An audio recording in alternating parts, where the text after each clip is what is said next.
je dobrý páteční podvečer, máme 7.3. svátek slaví Tomášové, já. A dnes bych chtěl tady nějakou dívčí osobnost hlenického mládežnického týmu a chtěl bych se jí zeptat nějakých pár otázek, takže jestli tady nějakou najdeme. A teď nám někdo rozběhává, teda doběhává, takže dobrý den, jak se jmenujete, můžete nám to říct? Dobrý den, jmenuji se Adela Adamcová. Jo, dobrý, takže to je Adela Adamcová. A já bych se vás chtěl zeptat na pár otázek, jo, jak se vám líbí tento areál a... Tento areál je úplně super, protože tady je teď nová dráha, tak se po ní úplně skvěle běhá. Jo. Tak potom jsem slyšel, že máte docela drsné trenéry a nutí vás do různých nehezkých situací, musíte překonat bariéru a prostě je to peklo, co mi na to řeknete? To není peklo, to je prostě v hasičích, to je v hasičích. Vy se bojíte něco říct špatného, že je to tak? Ne, není. Dobře. Tak, a co mi řeknete, nějaké závody v budoucnu, co budou, nebo něco takového? Tak mají být 24. mají být závody v Ostravě. V Ostravě, jo. Jak se tam prosím vás dopravíte? Autem. Autem, výborně. Tak, to byla Adela Adamcová pro dnešek a s vámi se loučí. Nashledanou. Se s vámi loučí Tomáš Hlouček a rovnice jménem Ondřej Dedecus. Jen zdravím vás u sportovních novin pro televizi Lhenice.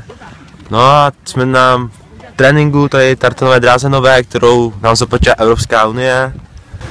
No a teď se chytíme prvního tréninkového závodníka, třeba tam je Milan Richter. Dobrý den, Milane. Čau, brde.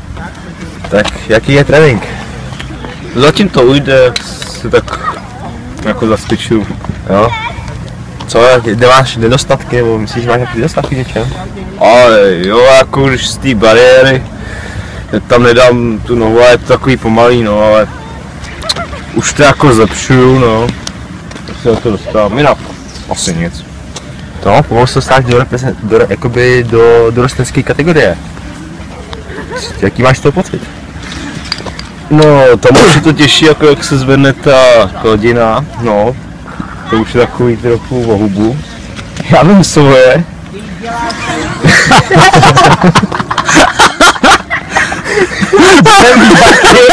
Já vím. No asi ještě dál. No a jako, ty hladice jsou zase lehčí. Ty spoje, no, takhle. Jo?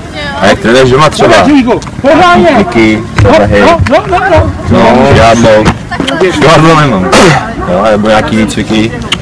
Jo, někdy si dám, super zacvičím, takhle večer, nebo mám taková se na tom táhnu a trénuju, no.